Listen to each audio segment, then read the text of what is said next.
Hello बच्चों, let's read the question. A solid sphere of mass 2 kg is making pure rolling on a horizontal surface with kinetic energy 2240 joule. The velocity of the center of mass of sphere will be. Very easy question है.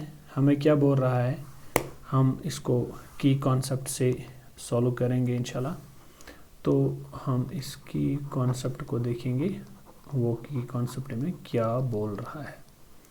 बोल रहा है बेटा कि मेरे पास एक solid sphere है. ये सॉलिड स्फीयर जो है ये क्या कर रहा है, ये प्योर रोलिंग कर रहा है. ये प्योर रोलिंग कर रहा है एक हॉरिजॉन्टल सरफेस पे. ठीक, I need to tell you कि मुझे बताना है कि what will be the velocity of centre of mass. लेकिन एक चीज़ हमें पता है कि linear velocity is equal to r is the radius, r into omega. Omega is the angular speed. ये हमारे पास एक रिलेशन होती है जिसका हमने इसमें यूज़ करना है. ये तो इसमें बेसिक कॉन्सेप्ट से जाएगा. ठीक, तो इसमें हम क्या यूज़ करने वाले हैं, that is the concept of total energy. Total energy किसके बराबर होगा, जब ये व्हीकल जो है रोटेट करेगा ऑन हॉरिजॉन्टल सरफेस पे. Total energy will be equal to 1/2 of mv². This is the translational kinetic energy plus rotational kinetic energy 1/2 of I ω². Okay, तो क्या मैं इसको यहाँ पे लिख सकता हूँ 1/2 ऑफ, और जो मेरा मास है वो 2 kg वहीं से दिया गया है 2v². वो मुझे पता नहीं है. Velocity of the centre of मास वो तो मुझे चाहिए, velocity of the centre of मास तो मुझे चाहिए, प्लस 1/2 ऑफ.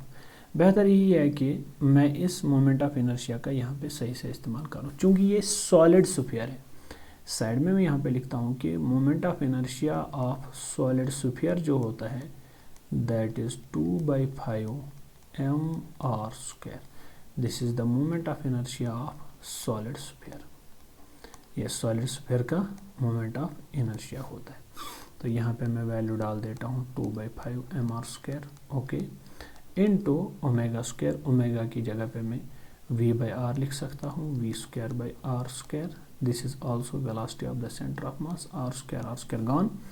तो यहाँ से जो मेरी टोटल एनर्जी इसमें दी गई है, तो horizontal surface with kinetic energy is equal to 2240 joules मुझे एनर्जी दी गई है. Okay, that is total energy. Rotational plus rotational energy plus rotational kinetic energy plus transitional kinetic energy, sorry translational kinetic energy.